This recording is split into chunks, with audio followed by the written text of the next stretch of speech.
মাননীয় প্রেসিডেন্ট যখন বক্তব্য রাখেন তখন কিন্তু তারা বয়কট করেছেন। আপনারা দেখছেন কিনা জানি না, আপনারা শুনছেন আমার কথা? আমরা দেখেছি। মহামান্য প্রেসিডেন্ট যখন বক্তব্য রেখেছেন তখন আপনাদের কাছে শুনতে চাই কী করেছেন? ওয়াকআউট করেছেন। কিন্তু তাদেরই প্রস্তাব হলো তার ধন্যবাদ প্রস্তাবের আলোচনার জন্য 50 ঘন্টা নির্ধারণ করতে হবে। মাননীয় বিরোধী দলের পক্ষ থেকে এই দাবিটা আসছে, আমরা সেটা মেনেছি। যে প্রেসিডেন্টের ভাষণ শুনে নেয় তার মধ্যে আবার 50 ঘন্টা আলোচনা, এটা বুঝতে হবে। কিন্তু আমাদের সদিচ্ছাটাকে গুরুত্ব দিবে সবাই, এটা আমরা প্রত্যাশা করি। এই সংসদটাকে আমরা কার্যকর করতে চাই, প্রাণবন্ত করতে চাই।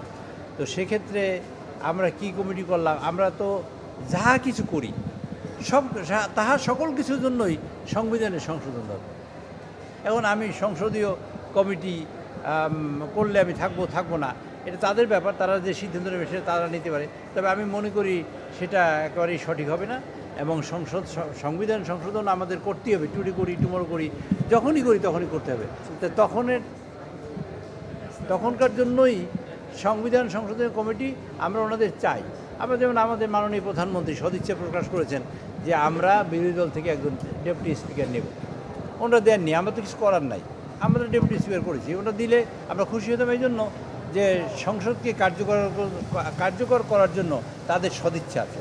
কিন্তু মানুষ যদি প্রশ্ন করে যে আপনারা দিতে চাইলে নিলেন না কেন, সে প্রশ্নের উত্তর তারাই দেবেন। তবে আমরা কষ্ট পাই এই জন্য যে আমরা সত্যিকার অর্থেই সংসদটাকে কার্যকর করতে চাই এবং সংসদের মাধ্যমেই দেশের সমস্যার সমাধান করতে চাই।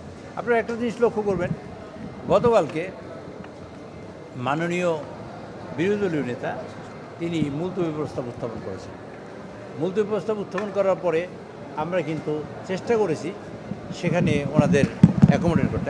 আপনাদের খুব খোলাখুলিভাবেই বলি, আপনারা বলার জন্য বলি না, মানে বোঝার জন্য বলি।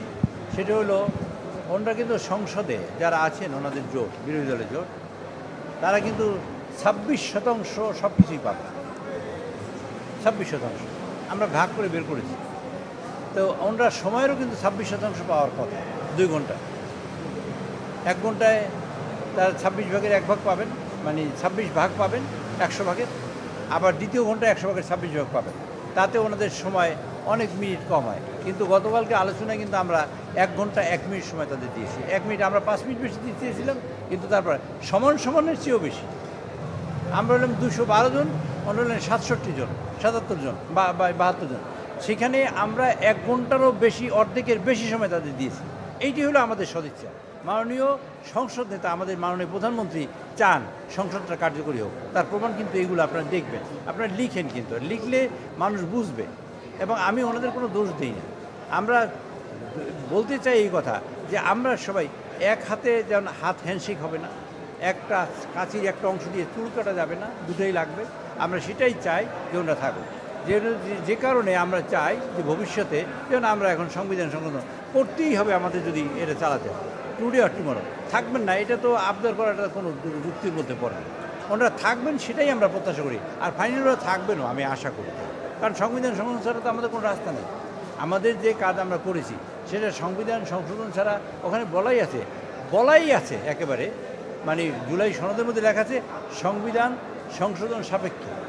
আর বলা আছে যে যারা নির্বাচিত হবেন, এই যারা ম্যান্ডেট প্রাপ্ত হবেন, সংসদে আসবেন, তাদের সিদ্ধান্ত সাপেক্ষে লেখাই আছে সেরকম। এই লেখেই কাগজে স্বাক্ষর করেছেন সবাই। কাজে আমরা সেই সাপেক্ষে মেজরিটি পার্টি হিসেবে আমরা মনে করি এই কাজগুলো করা উচিত এবং সেই কাজ দেশের জন্য করব।